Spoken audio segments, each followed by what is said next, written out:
정치권 관심 뉴스들 진단해보는 나이트 포커스. 오늘은 김민수 국민의힘 대변인 그리고 김상일 정치평론가 두 분과 함께하겠습니다. 어서 오십시오. 안녕하세요. 안녕하십니까. 자, 단식 19일 차에 이재명 대표 결국 오늘 병원으로 실려갔습니다. 네. 의식이 실려갈 때 거의 없는 상태다 이렇게 전해졌는데 현재 상태가 어떻다고 좀 전해드리셨습니까? 지금 뭐 어쨌든 의식이 뭐 이렇게 선망이라고 해가지고 뭐 좀 예. 약간 그 완전한 상태는 아니고요. 좀 의식을 약간 잃은 상태 그리고 좀 그 정상적인 어떤 정신의 선이 쭉 이어지고 있는 그런 상태는 아닌 좀 약간 굉장히 쇠약한 상태 그런 상태로 지금 알려져 있고요. 그리고 이제 기본적으로 그 여의도 성모병원으로 처음에 옮겨졌다가 뭐 본인이 조금 약간 편한 병원으로 옮긴 것 같아요. 녹색병원이라고 해서요. 기본적으로 그 진보 진영 인사들과 굉장히 인연이 깊은 병원인데요. 그쪽으로 좀 옮긴 것으로 알겠습니다. 전해지고 있습니다. 잠시 뒤에 조금 더 자세한 얘기 듣도록 하고요.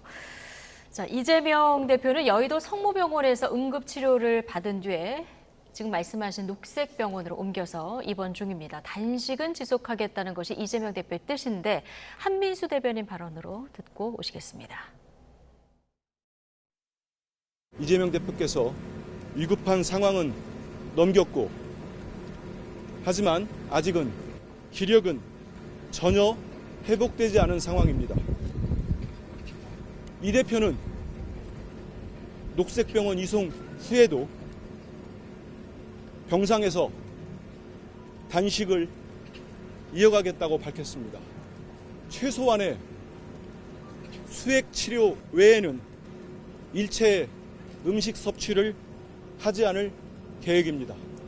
대표 이송 과정이나를 놓고 일부 커뮤니티에서 응급 상황이 아니라는 등 혈액 검사가 다 정상이라는 등의 글은 가짜 뉴스입니다. 당에서 강력하게 조치할 겁니다. 앞서 이제 이재명 대표 건강 상태에 대해서 김상일 평론가께서 선망 증상도 좀 있다. 그러니까 의식을 온전히 좀 이어가기는 좀 어려운 상황인 것처럼 보인다고 전해드리셨다고 하셨는데 그러면 사실 건강이 굉장히 위험한 상황인데요. 최소한의 수액 치료만 받으면서 단식은 계속 이어가겠다. 지금 이런 취지인 거죠? 네, 그렇습니다. 네. 네. 일단 그 이재명 대표가 어떠한 입장을 보이든 간에 좀 긴 시간 지리하게 이어왔던 이재명 대표의 개인 방탄을 위한 단식은 사실상 오늘 19일 차로 끝났다라고 보면 될 것 같습니다. 병원에 가서 수액을 꽂고도 단식이라고 한다 그러면 지금까지 해왔던 긴 단식 기간 자체가 휘하될 수 있기 때문에 지금부터라도 굳이 무리수 두지 마시고 미움도 좀 드시고 식사도 챙기시면서 건강을 회복하는 게 좀 먼저가 되어야 되지 않을까라고 생각합니다. 사실상 단식은 오늘로 종료됐다 이렇게 보시나요? 네, 종료됐다라고 보는 것이 맞을 것 같은데, 근데 왜 이렇게 또 단식을 계속 이어간다라고 하냐? 이미 지금 19일간의 단식으로 인해서 이재명 대표가 얻을 수 있는 부분들은 다 얻었다라고 생각합니다. 뭐 이렇게 깨진 유리병처럼 깨질 것 같았던 당의 결속도 얻어냈고, 그리고 개인적인 사법 리스크들, 사법 진행 절차들을 또 지연도 충분히 시켰고. 근데 이재명 대표가 지금 아직까지 일어나기 좀 버거운 것은 마지막 하나를 더 얻고자 하는 것이 아니냐. 그럼 마지막 하나는 뭘까요? 단식에 대한 명분이 필요하다. 네, 왜냐하면 아직까지도 많은 국민들이 이재명 대표가 왜 단식을 했는지 잘 모르시는 분들이 많이 계시고 지금 이 순간까지도 그리고 이재명 대표가 순전히 개인적인 목적, 사법 리스크를 지연시킬 목적으로 단식을 한 것이 아니냐는 여론들이 있기 때문에 이 부분들에 대한 회피까지도 명분까지도 확실히 만들고 일어나고 싶다라는 생각으로 지금 단식을 계속 이어가겠다라고 주장하는 것으로 보입니다. 네. 자, 김영삼 전 대통령이 링거를 맞으면서 23일까지 버틴 게 지금까지 최장이다 이렇게 지금 전해지고 있는데요. 앞서 잠깐 설명해 주시려고 했는데요. 여의도 성모병원이 이제 대형 종합병원이라서 더 안전할 것 같은데 지금 녹색병원이라는 곳으로 한 20km 정도 떨어져 있는데 이쪽으로 이동을 한 상황입니다. 진보 진영하고 좀 인연이 깊다. 이렇게 얘기를 해주셨는데요. 그렇죠. 예, 기본적으로 이제 초대 원장이 양길승 원장이시라고 참여연대의 시민위원장을 하셨던 원장이시고요. 그다음에 지금의 임상혁 원장도 경기도에서 노동 관련이나 인권 관련 토론회 간담회 같은 걸 할 때 뭐 주체적인 역할을 많이 하신 분이에요. 그리고 또 뭐 노동정책 자문위원도 지내셨고요. 예.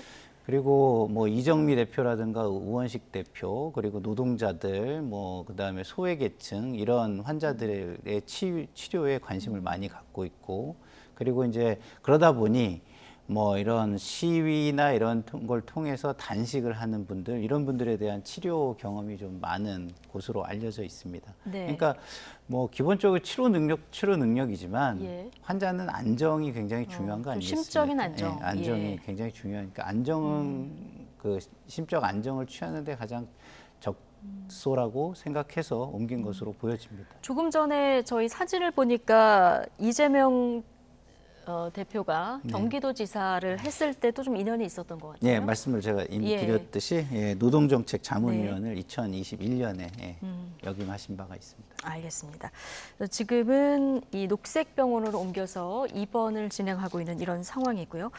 자, 김기현 대표가 건강을 회복한 뒤에 차분하게 만나서 민생을 논의하자 오늘 아침 최고위원회에서 이렇게 얘기를 했는데 지금 여당 내에서 자, 병원을 방문하는 방안도 좀 검토 중이다 이렇게도 전해지고 있습니다. 이게 실제로 이런 방안들이 좀 논의되고 있습니까? 일단은 뭐 이렇게 구체적인 논의가 되고 있는 것은 아니고요. 일단 그 김기현 대표가 병원을 방문하지 않을까 했던 부분들은 이재명 대표의 단식이 오늘로서 끝났다라는 전제하인데 이재명 대표가 링거를 맞고도 계속해서 단식을 이어가겠다라고 하니까 이 부분에 대한 결정은 어떻게 내려질지 제가 뭐 예단하기는 힘들 것 같습니다. 하지만 그 이재명 대표가 아까도 말했다시피 가장 원하는 출구 전략은 김기현 당대표를 자신의 앞으로 찾아오게 만드는 것이라고 봅니다. 그리고 특히 뭐 녹색병원으로 이동해 있기 때문에 친분이 깊은 병원인 만큼에 김기현 대표가 방문할 시에 충분히 촬영에도 협조적일 것이고 병원에서. 예. 네. 그러면 이제 이재명 대표는 지금까지의 단식 명분까지 얻어내는 완벽한 그림을 얻을 수 있을 것이다라고 생각이 됩니다. 사실 사냥꾼이 이게 덫을 놓고 기다리는 상황이라고 저는 보이는데요. 네. 그곳으로 달려갈 이유가 있을까, 김기현 대표가. 김기현 대표가 찾아가는 경우에는 이재명 대표가 반드시 지금 민주당이 요구하는 것처럼 총리 사퇴부터 민주당이 요구하는 말 그대로 다 얘기할 건데 김기현 대표가 아프다는 사람 붙잡고 거기서 싸울 수는 없는 노릇 아니겠습니까? 네. 덫인 줄 알고 달려가야 하는 경우에는 사실 제가 볼 때는 사냥개들의 몰이에 의해서 어쩔 수 없이 몰려가는 것뿐이 없다라고 봅니다.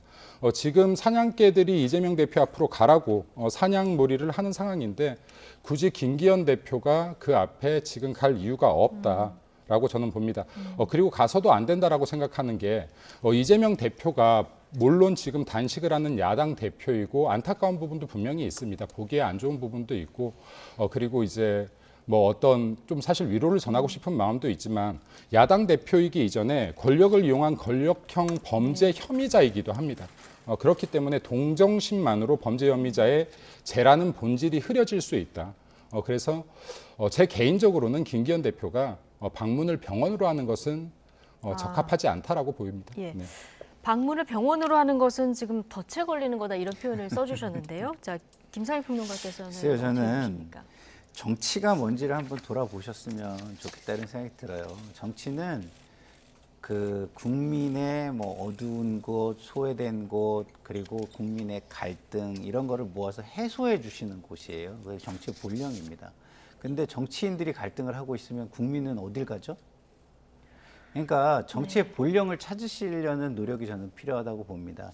그리고 지금 뭐 사냥꾼 이런 표현을 하셨는데 야당 입장에서는 지금 검찰이 사냥꾼이죠. 그러니까 뭐 그 검찰의 어떤 사냥을 당하고 있다고 생각하는 야당에게 사냥꾼이라고 하시면 뭐 인정하기는 굉장히 어려울 것 같다는 생각이 들고요. 저조차도 사실은 뭐 잘 그렇게 납득이 되는 단어라는 생각은 들지 않습니다. 그리고 다시 한번 강조를 드리지만 김기현 대표 자연인만이 아니에요. 똑같이 이재명 당대표도 자연인만이 아닙니다. 자연인으로서는 얼마든지 범죄자라고 얘기할 수도 있고 뭐 그렇지만 공적 기능이 있잖아요. 네. 같이 정책을 논의하고 이걸 입안해서 국민을 위해서 성사를 시키고 해야 되는 어떤 법인격으로서의 공적 기능이 있는데 그 부분은 전혀 쳐다보지를 않으시는 것 같아요. 지금 당대표가 저렇게 하고 있을 때에 다른 의원들과 함께 의논해가지고서 여당의 정책을 함께 처리하고 이런 게 가능하겠습니까? 지금 김기현 대표가 이재명 당대표의 범죄 혐의와 개인적인 감정 이것만 앞세워가지고 공적 기능을 무시한다면 네. 저는 김기현 대표도 여당 대표로서 그리고 국정을 운영하는 한 축의 큰 책임을 가진 분으로서 자격이 굉장히 의심스러워진다 이런 생각이 듭니다. 네. 대통령실은 입장을 안 냈고 내일 문재인 대통령이 서울에 오는데 병문안 할지 이 부분도 좀 주목되는 상황이거든요. 자, 만나게 되면 어떤 언급을 할지도 관심이고요. 예. 그렇게 됐을 때 지금 이재명 대표가 링거 맞으면서 단식 이어가겠다고 했는데 네. 자, 완전하게 단식을 종료하는 어떤 퇴로가 될까요? 어떻게 보십니까? 글쎄요. 기본적으로 뭐 제가 볼 때는 어느 정도의 명분은 주겠지만 이게 퇴로가 될지는 좀 전 잘 모르겠습니다. 왜냐하면 일단은 이게 상대가 있는 어떤 단식을 시작을 한 거고 네. 그 상대로부터의 메시지가 없는데 내부의 메시지만을 가지고 단식을 중단할지는 잘 모르겠으나 그럼에도 불구하고 문재인 전 대통령께서 오셔가지고 여러 가지 이야기를 통해서 할 일, 야당 대표로서 할 일 같은 걸 강조하시고 어른으로서 새로운 방향을 제시하시고 이런 식으로 보듬으시면 그래도 가능성은 높아지는 거 아닌가. 그리고 어쨌든 야당의 어른으로서 지금 현재의 당대표 후배지만 현재의 당대표가 저런 상황에 처해 있기 때문에 인간적인 어떤 도리로서 이재명 대표를 찾아가는 것이 맞기도 하고 그러실 것이다라는 예상이 듭니다. 물론 예. 뭐 여당의 지금 좀 과도한 수사 행태나 이런 거에 대한 비판적 메시지도 나올 수 있다 이렇게 생각이 듭니다. 예. 내일 문재인 대통령과 만약에 이재명 대표가 만나게 된다면 어떤 점을 좀 주목하십니까? 먼저 문재인 대통령이 내일 9.19 평양 공동선언 5주년 행사에 지금 참석을 하는 것이기 때문에 네.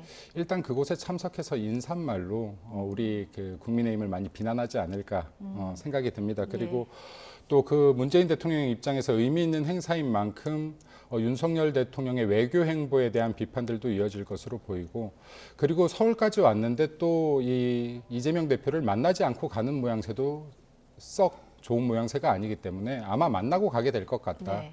그리고 만나고 가게 된다라고 하면은 뭐 이재명 대표의 건강 걱정이나 그리고 향후 방향에 대한 격려도 해줄 것이고 이 만남을 통해서 분명한 것은 민주당의 내부 결속이 더 단단해질 것이고 그리고 대여 투쟁의 강도가 높아지는 시발점이 되지 않을까 생각됩니다. 대여 네. 투쟁의 강도가 네. 더 높아질 시발점이 될지 이 부분도 좀 주목해서 네. 보시겠다는 말씀이신데요. 오늘 검찰이 이재명 대표에 대해서 구속영장을 청구했다는 소식이 아침에 또 나오지 않았습니까? 네. 지난해 2월에 이어서 이제 두 번째인데 영장 청구를 보면은 이제 사건이 세 가지고 혐의가 네 네, 가지 정도 그렇습니다. 되는 것 예. 같더라고요. 예, 좀 정리해 지금 주신다면. 네네 예. 일단은 좀 아쉬운 부분이 있는 것 같습니다. 계속 이 이재명 대표에 대한 그 구속영장부터 사법적인 그 절차들이 얘기가 나올 때마다 여당의 심한 수사 행태라고 하는데 수사는 사법부가 하는 것이죠. 네. 검찰이 네, 하는 검찰이 거죠. 하는 예. 것이죠. 사법부가 예, 그리고 이제 이 이재명 대표에 대한 조사가 얘기가 나올 때마다 계속해서 검찰 탄압, 야당 탄압 이야기가 나오다 보니 대한민국 검찰에 대해서 이게 참 검찰을 공정하지 못한 어떠한 존재로 계속 만들어가는 것이 아닌가 정치권에서 하는 좀 아쉬움이 있다라는 말씀을 드리면서 좀 시작하고 싶습니다. 네. 먼저 지금 지난 2월에 위례 대장동 개발 특혜 의혹과 성남 FC 불법 후원금 의혹으로 구속영장이 한번 청구가 된 바가 그렇죠. 있습니다. 예. 그리고 그 체포 동의안은 국민 여러분들께서 다 알다시피 부결이 됐고 지금 이후 두 번째 구속영장이 청구되는 것인데요. 이재명 대표의 단식으로 검찰 역시 뭐 상당한 부담을 느꼈을 것이다. 네. 그리고 하지만 그럼에도 불구하고 사법 정의를 위한 결단을 내린 것은 매우 잘한 결정이다라고 생각이 듭니다. 예. 범죄 혐의는 동정론이나 여론으로 벗어날 것이 아니라 죄가 없음을 명확하게 소명함으로써 벗어나야 되는 것 아니겠는가. 네. 그리고 예. 또 검찰 입장에서 충분히 부담스러운 상황이었음에도 불구하고 구속영장을 청구한 것은 사실 이게 9월을 넘기게 되면요. 10월에는 더 부담스러운 상황이 좀 이어집니다. 뭐 10월 10일부터 27일까지는 국정감사가 있고 그 이후인 오는 10월부터 11월까지는 또 정부 예산안 심의도 이어지기 때문에 검찰 입장에서는 이번 시기를 놓치기가 어려웠다라고 보면 또 될 것 같습니다. 아, 오늘 좀 고려를 하려고 해도 시기를 넘기면 좀 불가피한 측면이 있다. 10월 국회 일정들을 고려할 때 이런 입장이신데요. 글쎄요. 그런 걸 고려한다면 단식 들어갈 때부터 찾아가가지고 일단은 정기국회를 잘 하자. 그런 걸 논의하고 그다음에 대화 창구를 마련하고 뭐 이런 논의를 이어가지 않았을까 이런 생각이 드는데 너무 상황 논리로 말씀을 하시는 것 같아요. 지금의 상황이 이러니까 그거에 맞춰서 말씀하시는 것 같은데 저는 여당이면 책임 있게 국정을 운영해 가고 야당에 대해서도 어쨌든 길을 좀 열어주면서 어쨌든 끌고 가는 모습 이것이 좀 보여줘야 된다고 생각하는데 지금은 그런 게 전혀 없습니다. 아까도 제가 말씀드렸지만 범죄 혐의자라는 건 여러 가지의 법인격 중에 하나인 거예요. 여러 가지 기능 중에 하나이기도 하고 네. 이재명 당대표가 가지고 있는. 그 분명히 국민을 위한 기능이 있는데 그걸 무시해버리면 그 부분은 여당이 기능을 못하게 하는 셈이 돼버리는 겁니다. 다시 말해서 여당 책임이 커진다는 걸 말씀을 드리고 싶은 거고요. 그리고 아까 검찰의 수사, 그다음에 수사기관의 어떤 신뢰를 떨어뜨리는 거 아니냐 이런 말씀하셨는데 지금 그런 부분은요. 국민들은 지금 보고 있어요. 이게 수사라는 것이 정말 모든 국민에게 형평성을 가지고 공정하게 이루어지고 있는가 이런 걸 보는 거거든요. 근데 그런 부분에 있어서 지금 여권 인사들에 비해서 공정하고 형평성 있게 이루어진다고 느끼는 국민이 저는 많다고는 생각하지 않습니다. 물론 그럼에도 불구하고 지금 야당이 소크라테스가 돼야 되는데 소크라테스가 되지 못하고 모범을 못 보이기 때문에 거기서 거기다 이런 비판을 같이 듣고 있는 부분이 있어서 안타까운 부분은 있어요. 그렇지만 어쨌든 그럼에도 불구하고 야당의 잘못된 행태가 힘을 가진 집권 세력의 정당성을 보장해 주는 것은 아니다. 남의 잘못이 나의 잘못을 정당화시켜 주는 것은 아니다. 이 부분은 꼭 좀 아셨으면 좋겠다. 네. 이런 말씀을 드리고 싶습니다. 자, 이재명 대표가 병원으로 실려간 지 2시간 만에 검찰이 이재명 대표에 대한 영장을 청구했다는 속보가 전해지다 보니까 민주당은 오늘 강하게 반발했습니다. 한동훈 법무부 장관 입장까지 함께 듣고 오시겠습니다. 과거 정치인들이 단식할 때는 어떤 명확한 목표, 왜 하는지가 분명했고 그걸 잘 설명했죠. 그런데 이번 단식은 왜 하는지, 이 단식의 목적을 본인들도 잘 설명 못하고 있지 않습니까? 수사받던 피의자가 단식해서 자해한다고 해서 사법 시스템이 정지되는 선례가 만들어지면 안 된다고 생각합니다. 그러면 앞으로 잡범들도 다 이렇게 하지 않겠습니까? 윤석열 정치검찰은 최소한의 염치도 없습니까? 이재명 대표의 병원 이송 소식이 뜨자 득달같이 구속영장 청구를 발표했습니다. 이재명 대표의 병원 이송 소식을 구속영장 청구 소식으로 덮으려는 노림수로 볼 수밖에 없습니다. 이재명 대표에 대한 비열한 영장 청구로 정치 검찰의 민낯이 만천하에 드러났습니다. 네, 병원 실려간 날에 영장을 청구한다는 것은 좀 너무한 일 아니냐 이게 민주당의 입장인 것 같고요. 검찰은 반대로 우리는 시간표대로 가는데 이재명 대표가 오늘 실려간 거다 이런 입장인 것 같습니다. 그러니까 형사사법이 정치 문제로 변질돼서는 안 된다. 오늘 검찰에서 이런 입장이 나왔는데 자 어쨌든 야당 대표고요. 오늘 병원으로 실려간 날인데 어떤 의견이십니까? 이걸 좀 고려하는 게 맞다고 보십니까? 시간표대로 가는 게 맞다고 보십니까? 검찰 입장에선 고려할 방법이 없었다가 맞지 않겠나 싶습니다. 왜냐하면 이재명 대표가 뜬금없이 단식을 시작했던 것도 이 구속영장이 발부될 것을 예측하고 나서 단식이 시작되었고 시기가 절묘하게도 그리고 이때까지의 수사들이 검찰에서 소환할 때마다 계속해서 어떠한 핑계나 변명을 대면서 이 정확한 이 수사 일정들을 계속해서 방해해 왔습니다. 그렇기 때문에 여기에서 더 이상 끌려가서 갈 수는 없다라고 봤었을 것이고 사실 정치권에서는 많은 사람들이 오늘 이재명 대표가 쓰러질 거라고 예측도 했습니다. 네, 오늘 검찰의 이 이 체포영장이 나올 거다라고 판단을 했었기 때문에 구속영장이 나올 거라고 판단했기 때문에 오늘 분명히 이재명 대표가 구속영장 발부 전에 청구 전에 쓰러질 것이다라는 예측이 굉장히 많았었습니다. 그런데 이런 모든 것을 계속 고려한다면 이재명 대표가 지금 여러 가지 혐의로 재판받고 있고 수사받고 있는 것들이 계속 지연된다. 그럼 이거는 이재명 대표가 원하는 방향대로 끌려가는 형태뿐이 나오지 않는다라고 판단하지 않았나 생각됩니다. 예. 네. 그러니까 이재명 대표가 여당 입장에서 생각하면 영장 청구가 임박한 시점에 단식에 돌입했다. 이 점을 좀 지적하셨는데요. 아니 뭐 그랬을 수도 네. 있지만 누가 주도를 하는 것이냐를 보면은 이거는 검찰이 주도를 하는 겁니다. 지금 홍준표 대구시장이 검찰을 향해서 한 얘기가 있지 않습니까?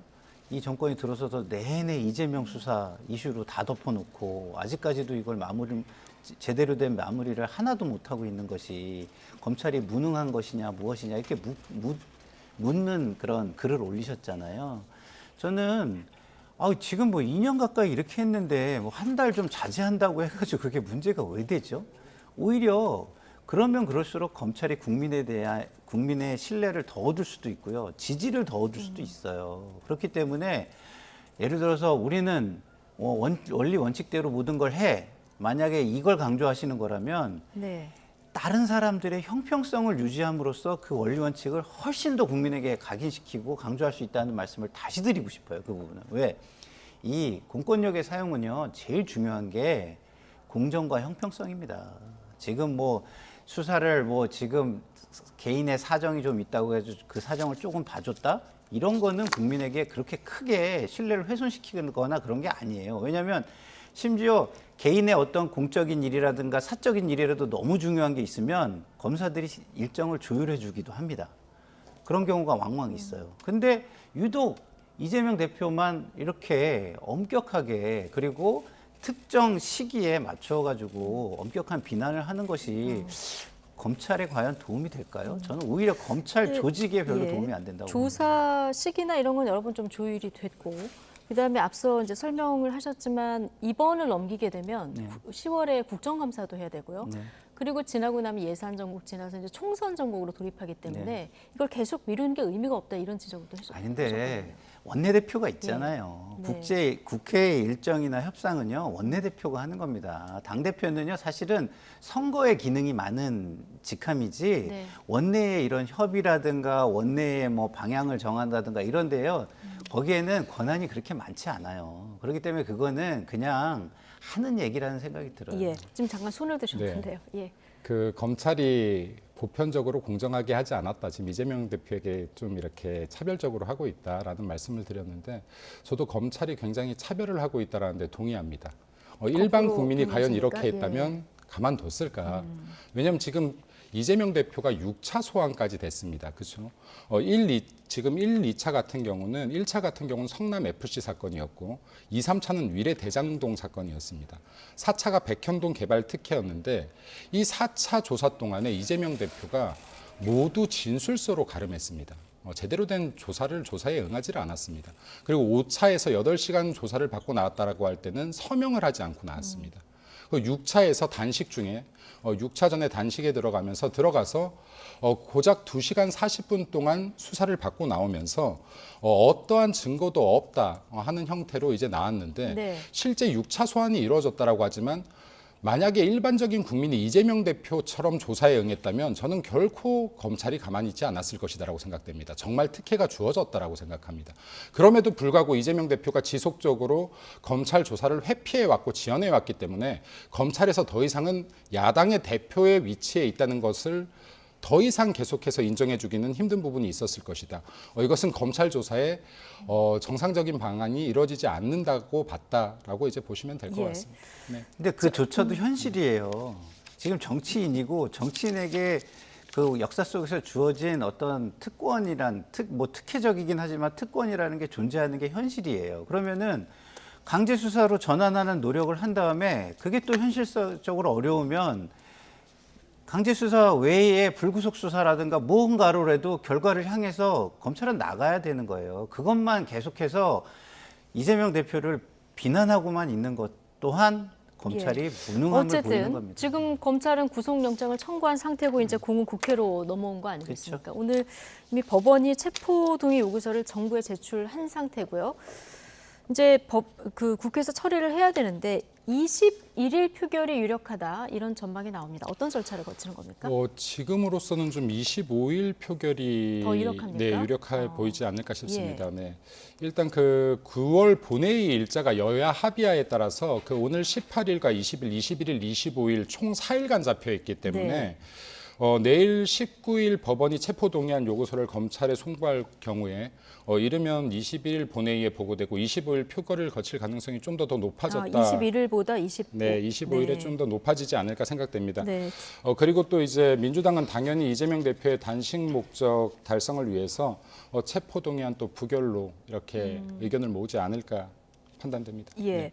체포동의안 표결 이제 보고한 뒤에 24시간 이후 그리고 72시간 이내에 표결을 하면 되는데 지금 21일보다는 25일이 유력하다 이렇게 전망을 하셨어요. 가장 관심은 체포동의안 표결에서 민주당 의원들이 어떤 선택을 할 것인가 자, 네. 이 부분인데 지금 이재명 대표 단식이 오래되지 않았습니까? 오늘 실려가기도 했고요. 그리고 검찰이 이날 영장을 청구한 이런 부분도 있어서 민주당 내 어떤 기류 변화가 좀 감지됩니까? 좀 어떻게 기류 변화가 전해주셨습니까? 감지가 되죠. 왜냐하면 어. 지금 상황 자체가 어쨌든 이재명 대표가 위기나 이런 상황에 빠지면 안 된다. 건강상의 위험이나 이런 데 빠지면 안 된다. 그걸 먼저 해결해야 된다. 이런 생각은 가지고 있어요. 그렇지만 정치는 국민을 보고 하는 겁니다. 그러니까 이재명 당대표에 대한 부분은 그거대로 관심을 갖고 신경을 쓰고 뭐 인간적 도리를 좀 해드릴 것은 해드려야 되지만 국민에 대한 약속은 정치인으로서 국민을 향해서 정치를 해야죠. 그러니까 예를 들어서 이재명 당대표께서도 국민에게 나는 체포 동의안 포기하고 법원에 영장 실질심사를 받겠다고 약속을 하셨으면 네. 그건 국민에게 한 약속이기 때문에 당내의 인사들과 상관없이 지키려는 노력을 하시는 게 맞고요. 그리고 국회의원들도 예를 들어서 국민에게 우리는 불체포 특권을 포기하겠다라고 약속한 31분 같은 경우는 대국민 약속이니까 지키시는 게 맞다라고 저는 봐요. 네. 그것은 지금의 당내 상황과 무관한 것입니다. 저는 그렇게 생각하고 그런데 표결을 하게 돼서 만약에 부결이 되는 경우 이재명 네. 대표가 아무리 가결을 시켜달라 이렇게 요청을 하더라도 네. 그렇게 되면 어떻게 해야 그러니까 되는 그렇게 되면은 그 정치인들이 네. 국민적인 약속을 지키지 않은 것이기 때문에 총선이나 선거를 통해서 또 그거에 대한 국민적 판단을 받으시겠죠. 그래서 저는 사실은 이게 부결되는 것을 저는 국민의힘과 검찰이 굉장히 원할 거라고 저는 봐요. 왜냐하면 강서구청장 선거가 곧 있습니다. 예. 있는데 예를 들어서 지금 그 민주당이 강서구청장 선거를 이길 가능성이 좀 높다고 보여지는 부분이 네. 있는데 만약에 거기에서 이기고 이재명 당대표의 힘이 실렸다고 해가지고 부결로 가고 이러면은 진짜 방탄 정당 그리고 예. 국민에게 약속한 것을 지키지 않는 신뢰할 수 없는 정당 이미지가 만들어지는 거예요. 그러면 다음 총선에서는요, 오히려 이게 제가 볼 때는 플러스 요인이 아니라 굉장한 마이너스의 요인으로 작용할 가능성이 저는 굉장히 개인적으로 크다고 생각을 합니다. 그런 측면에서 총선과 당 전체의 큰 그림을 보면서 정치를 한다면 제가 볼 때는 이 상황은 정치인으로서 국민에게 한 약속을 지키려는 노력 이것을 보여주고 그게 안 된다면 왜 안 되는지를 정말 국민이 정말로 납득할 수 있는 이유를 설명을 먼저 해야 된다 이런 생각이 네. 듭니다.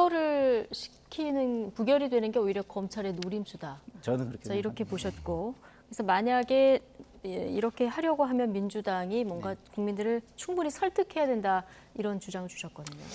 일단은 제가 볼 때는 우리 위원님께서 너무 좋은 방향으로 생각하시지 않았나 싶습니다. 네. 왜냐하면 예. 검찰의 노림수는 조사에 없다라고 봅니다. 뭐 부결이든 가결이든 검찰에서 조사하는 것은 법리에 맞게 조사를 하는 것이다라고 생각이 되고요. 그리고 이재명 대표가 진심으로 가결을 원했다라고 하면 결코 이렇게 사법 방해를 통해서 하지 않았을 것이다. 이재명 대표는 지금 구속영장이 발부됐고 청구됐고 그리고 체포 동의안이 가결될 거에 대한 두려움을 어느 정도 갖고 있기 때문에 단식 투쟁에 돌입했다라고 봅니다. 예. 네. 그리고 지금 이제 실제로 체포 동의안이 가결된다라고 해도 이것이 곧 구속을 의미하는 것이 아니거든요. 네. 영장 실질 검사를 받아야 되는데 이재명 대표가 정말로 떳떳하고 범죄 혐의가 없다면 영장 실질 검사 받고 당당히 두 발로 본인이 항상 얘기했던 것처럼 걸어 나오면 되는 것입니다. 근데 이재명 대표가 실제로 두려워하는 것은 구속 상황에 처하는 것이다. 예. 라고 보시면 될 것 같고요. 그리고 지금 민주당 의원들도 마찬가지인데 구속 상황을 피하게 하는 것이 최우선이다. 그래서 당연히 부결 방향으로 갈 것인데 민주당에서 두려워하는 것, 지금 계속해서 부결을 강조하고 있지 않습니까? 부결하자는 분위기로 몰아가고 있는데 이 마음속에는 혹시나 가결이 되면 어떡하나라는 불안 요소들이 있다라고 봅니다. 왜냐하면 지난 표결에서 큰 표차가 아니었기 때문에 이런 불안감들을 가지고 있다. 찬성이 더 많았는데 과반이 안 돼서 예, 그때 저는 좀 생각이 좀 됐죠? 다른데요. 예.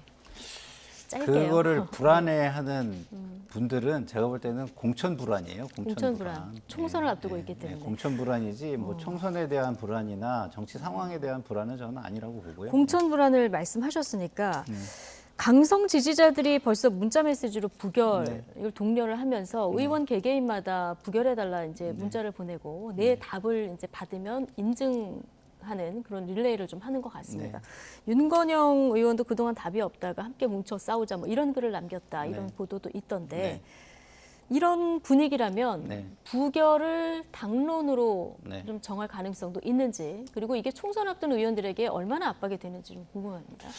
만약에 그런 방향 분위기 존재합니다. 쉽게 얘기 못하고 굉장히 난감해하는 지금 상황이에요. 네. 이 상황에 대해서 좀 더 객관적으로 생각하려는 사람조차도 객관적인 이야기를 하기가 좀 어려운 상황입니다. 왜냐하면 인간적인 도리도 있는 것이잖아요. 지금 상황에서 뭐 어떻게 그런 얘기를 정색을 하고 하겠어요. 그렇지만 지금 얘기를 못한다고 해서 그 표결 시점에 가가지고 국민과 한 약속을 어길 수 있다는 뜻은 저는 아니라고 봅니다. 국민과 한 약속을 깨려면 아까도 말씀드렸지만 그만한 명분을 축적하고 그만한 해명을 해야 한다. 이런 말씀을 꼭 드리고 싶고요.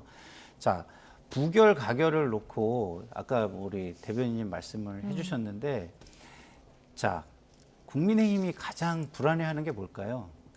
이게 가결되는 거예요, 가결. 가결되면 너무 불안하죠. 예를 들어서 이재명 당 대표가 법원 영장 실질심사 가가지고서 구속이 되리라는 법이 없잖아요. 안 되면 어떻게 돼요? 그리고 굉장히 큰 그 어려움을 겪게 됩니다. 그래서 저는 오히려 국민의힘은 가결을 두려워하고 있다. 국회 이런 차원에서 예. 가결이 되는 것을 두려워하고 있다. 전 개인적으로 그렇게 생각하고요. 그리고 우리 지금 민주당 의원들이 이게 가결되는 것을 두려워하는 사람 친명계의 뭐 강한 목소리를 가지고 강한 지지자들이 두려워하는 부분이 있다. 이렇게 얘기를 하시는데 그거는 본인들만 생각하는 거예요. 당이나 총선 결과는 생각하지 않는 겁니다. 그렇게 만약에 그런 모습을 보여주셨을 때 우리는 똘똘 뭉치겠지만 박강원 원내대표가 원내대표 당선됐을 때 일성이 뭐였냐? 강성 지지자들만으로 선거 승리는 할 수 없다였어요. 그게 굉장히 울림이 있었습니다. 그거에 맞지 않는 행동들을 하고 있는 것이다. 이런 생각이 듭니다. 박광원 원내대표 발언에 어떤 초심을 좀 새겨야 된다는 말씀이시고요. 검찰이 오늘 구속영장을 청구하자마자 민주당은 내각 총사퇴 요구와 함께 한덕수 총리 해임 건의안을 국회에 제출했습니다. 국민의힘은 무리한 요구라는 입장인데요. 이 얘기 함께 듣고 오시겠습니다. 국무총리 해임과 내각 총사퇴를 요구합니다. 민주당은 우선 오늘 국무총리 해임안을 제출하겠습니다. 대통령은 전면적 인적 쇄신을 시작하십시오. 성공한 대통령으로 남길 원합니까? 그렇다면 지금의 국정 기조와 국정 운영 체제 그리고 인사 방침을 모두 폐기하십시오.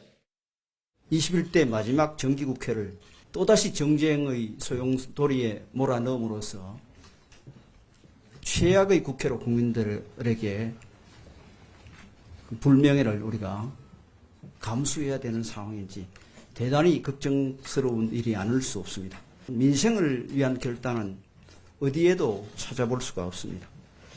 당대표 사법 리스크를 돌파하기 위해 민생은 내던지고 정치 투쟁에 나서겠다는 그런 의도로 보입니다.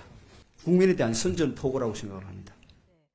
자, 민주당이 총림 해임 건의안을 제출을 이미 한 상태고요. 이게 이재명 대표 영장 청구에 대한 맞불 성격이다 뭐 이런 해석도 나오는데 어쨌든 앞서 이재명 대표 체포동의안 표결이 21일보다는 25일이 좀 유력하다 이렇게 말씀하셨고 한덕수 총리 그 해임 건의안 표결이 21일인 거죠? 네, 그렇게 정해진 거죠. 그러면 네. 같은 날 표결이 될 가능성은 거의 없겠군요. 네, 그렇지 않을까 생각됩니다. 예. 네. 그리고 지금 어떤 의미라고 보십니까? 예. 방금 말씀하셨다시피 지금 그 민주당 이재명 대표에 대한 사법 리스크를 해치놓겠다라는 것과 같고 그리고 지금 이재명 대표의 이 사법적 절차들을 계속해서 지연시키고자 하는 것인데 많은 사람들이 지금 놓치고 있는 것이 있습니다. 이재명 대표가 여러 가지 범죄 혐의들이 있지만 이 중에서 공직선거법 위반 혐의가 있거든요. 네. 지금 민주당의 이재명 대표가 왜 구속 상황을 두려워하고 그리고 지금 이 구속 상황이 됐었을 때 수사가 분명히 모든 부분에서 급물살을 타게 될 것입니다. 공직선거법 같은 경우는 1심이 6개월 안에 판결이 나야 되고요. 2심, 3심이 각각 3개월에서 1년 안에 판결이 나게끔 법으로 정하고 있습니다. 그런데 이재명 대표의 1심이 지금 장작 1년 동안 어떠한 판결도 나지 않고 있습니다. 1심조차도. 지금 1심 판결이 빠르게 나야 내년 총선까지 선거법에 대한 판결이 마무리될 수가 있습니다. 이건 김문기 처장 몰랐다와 백현동. 네, 맞습니다. 그럼 이재명 대표와 있었다. 민주당이 예. 정말로 두려워하는 것은 내년 총선 전에 공직선거법 위반에 대한 판결이 나는 것이다. 만약 여기에서 100만 원 이상 이재명 대표가 벌금을 받게 될 경우에 이재명 대표의 국회의원직 상실은 물론이거니와 당원직 박탈 그리고 민주당 입장에서는 가장 큰 리스크인 대선 보존 비용 434억을 다시 반환해야 되는 상황까지 처합니다. 내년 총선을 앞두고 한 달여 앞두고 민주당 입장에서 정말 위기에 봉착하는 거거든요. 근데 이러한 부분들이 지금 이재명의 사법 리스크가 너무 많다 보니까 지금 가려져 있다. 그리고 지금 민주당이 정말로 막고자 하는 것은 공직선거법 위반에 대한 최종 판결이다라고 보시면 될 것 같고요. 그래서 이렇게 강한 그렇습니다. 카드까지 들고 나왔다 네, 이렇게 그렇습니다. 보시는 거고요. 민주당이 지금 속내로 가장 두려워하는 게 이제 공직선거법 위반에 대한 판결이다. 자, 그래서 지금 총리님 같은 강수를 들고 나왔다 이렇게 설명을 해주셨는데요. 오늘 용산 대통령실 앞에서 내각 총사퇴도 이제 요구하는 이런 모습도 우리가 볼 수 있었거든요. 어떻게 보십니까? 제가 볼 때는 과하죠. 네. 내각 총사퇴는 요구할 수 있어요. 네. 왜냐하면 지금 잘 못하고 있으니까. 근데 그거를 실제 힘을 본인들이 가진 힘이라고 쉽게 쓰면 그게 힘을 쓰는 게 아니라 힘을 휘두르는 거예요. 네. 지금 현 정권이 그러고 있거든요. 근데 현 정권이 그러고 있다고 해가지고 나도 그래도 된다라고 생각하는 건 잘못된 겁니다. 그러면 그건 힘 대 힘으로 부닥치는 거기 때문에 그러면 힘센 사람이 이기는 결과가 오거든요. 그러면 지금 행정부를 장악하고 있는 여당을 이길 수가 없습니다. 이건 잘못하는 거예요. 힘으로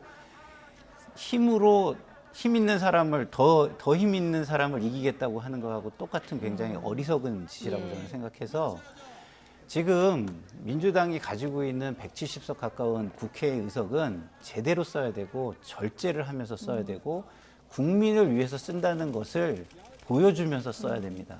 그 외에 우리를 위해서 상대방과 싸우기 위해서 그렇게 쓰면은요, 제가 볼 때는 국민들은 똑같다고 생각합니다. 제가 다시 한번 강조드리는데 남의 잘못이 알겠습니다. 나의 잘못을 정당화시켜주지 않습니다. 170석의 힘을 국민을 위해서 써달라. 자, 이런 당부를 주셨고요. 자, 3년여 만에 나온 재판 이야기 좀 해볼 텐데요. 조국 전 법무부 장관 아들에게 허위 인턴 확인서를 발급해준 추강구 의원 결국 오늘 의원직을 상실하는 판결을 받았는데 대법원 판결이 나오기까지 한 3년 8개월이 걸렸습니다. 네, 거의 4년 가까이 걸리지 않았나 싶습니다. 지금 이게 범죄 혐의가 굉장히 뚜렷하고 증거까지 아주 명백한 재판이었는데요. 사건이었는데 김명수 대법관 체제에서 3년 8개월이나 이 재판을 끌었습니다. 결국 최강욱 의원이 의원직을 거의 다 채우게 만든 판결이었다. 이게 김명수 대법원장의 사법부가 얼마나 정의를 지연시켜 왔는지를 여실하게 보여주는 사건이 아닌가 싶습니다. 본 사건의 쟁점은 굉장히 단순합니다. 최강욱 의원이 변호사 시절 시절에 조국 전 법무부 장관의 아들에게 가짜 경력 증명서를 발급해 줬냐 하는 것인데요. 이 증거가 명확한 증거가 조국의 아내 정경심 씨의 PC 하드디스크에 예. 기록되어 있었습니다. 명확하게. 근데 여기에서 법리를 다퉜던 것은 이 하드디스크를 조국 부부의 동의를 얻지 않고 가지고 갔기 때문에 이것이 증거로서의 능력이 있냐 없냐를 따지는 것이었지 가짜 경력 증명서를 발급해 준 부분에 대해서는 팩트이고 사실인 것입니다. 근데 이 판결을 내는데 3년 8개월이나 걸렸다 하는 것들은 사실 지금 이게 김명수 대법관 체제에 이 사법부가 굉장히 잘못하고 있었다. 너무나 편파된 재판들을 하고 있었다라는 것을 명확하게 보여주는 사건이 아닌가 또라고 생각이 됩니다. 그리고 또 지금 최강욱 그 의원이 대법원 확정 뒤에 이런 말을 했더라고요. 정치 검찰이 벌여온 마구잡이 사냥식 수사, 표적 수사, 날치기 기소에 대한 논박을 충분히 했다 생각했는데 관련 판단이 일전 없지만 판결을 존중하지만 아쉬움이 남는다라는 말을 했는데 이 부분에 대해서도 이게 보다가 약간 분노를 하는 것 같습니다. 저도. 네. 이게 말인지 막걸리인지 잘 모르겠는데 명확한 증거가 제출되었고 1심, 2심에 이어서 대법원 전원 합의체 선고까지 나왔음에도 불구하고 국회의원이라는 자가 저지른 범죄에 대한 반성보다 이러한 뻔뻔한 대답을 한다는 부분에 대해서 좀 이게 이런 정치 안 보여줬으면 좋겠다. 국민들께 좀 사과부터 할 수 있는 모습도 있었으면 좋겠다라는 생각이 듭니다. 네. 어쨌든 국민의힘에서는 김명수 대법원에게 정의가 지연되면서 최강욱 의원이 임기를 다 마쳤다. 오늘 이런 비판도 나왔는데 이제 김의겸 의원이요. 최강욱 의원이 국회의원 배지를 좀 거추장스러워했다. 앞으로 훨훨 날 것이다. 자, 이런 또 표현도 썼는데 어떤 활동을 하겠다는 의미일까요? 글쎄요, 뭐 저희처럼 이제 평론이라든가 유튜브라든가 이런 걸 통해서 뭐 활동을 활발히 하겠다 이렇게 들립니다.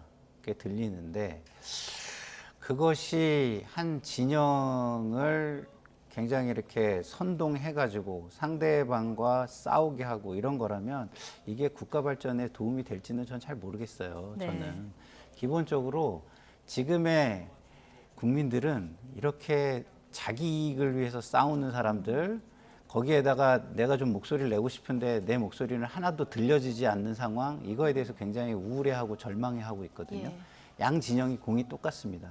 제 주변의 사람들은 저한테 이런 얘기를 해요. 두 거악의 충돌이다. 이런 얘기를 해요. 정말 답답할 겁니다.